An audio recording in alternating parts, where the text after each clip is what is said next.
Do t'i rikthemi edhe një herë debatit ditëve të fundit lidhur me kërkesën e Unionit të Gjyqtarëve për një rritje të pagës me 700 euro.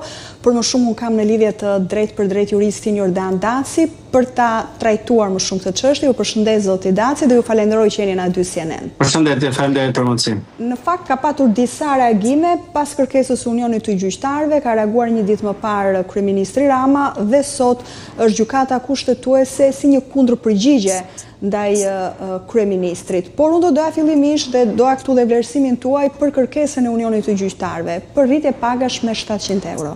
Si e konsideroni? Shikoj, në radhë parë nuk do ishte keq që gjyqtarët tanë të merrnin edhe dy fishën asaj që merrin sot. Po kjo vlen për çdo njeri në Republikën e Shqipërisë. Pra gjithë do kishim dëshirë të kishim paga 50.000 euro në muaj etj. Me radhë.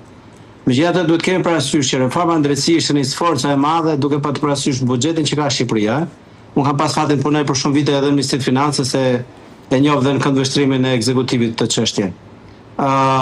Kjo nga ana tjetër nuk kupton që ne kemi shumë sektor, kemi mjekësinë që është askush nuk flet, ndërkohë që mjekët janë edhe në vështirësi. Ta mendosh pra një mjek që punon tërë jetën dhe ka një pagë 700-800.000 lekë apo 1 milion lekë në rastin më të mirë. Kemi mësuesët, pavarësisht rritjeve që janë bërë të tepërshme, përsëri niveli pagave të gjyqësorit me gjithë administratën tjetër shtetërore as që krahasohen në kuptimin e pagesës. Kjo sepse reforma bëri një kapërcim të madh, pikërisht për të kryer kushtet që gjyqtarët tanë të ishin sa më komod në kryen e detyrës, që nuk është një detyrë e lehtë, sigurisht ka vështirësitë e veta dhe që sigurisht meritojnë një trajtim sa më dinjitos. Tani, shkaku i ndryshimit bazohet në vendimin e vitit 2022 gjykatës kushtetuese. Vendim i cili unë nuk e kam fare për ndrojt ta them që nuk janë shumica e gjyqtarëve sot gjykatës kushtetuese nuk janë ata që kanë marrë vendimin, që ta kuptojmë, nuk lidhet me emrat të caktuar, lidhet me standardin e gjykatës, mendoj unë.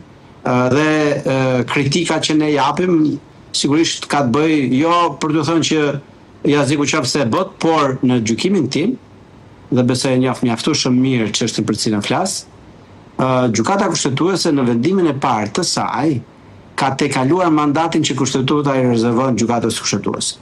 Por ama është po kaq e vërtet që gjykata kushtetuese edhe nëse do bënte një gjë që s'do të bëj asnjëherë, ajo respektohet sepse fjalën e fundit e thot gjykata jonë kushtetuese.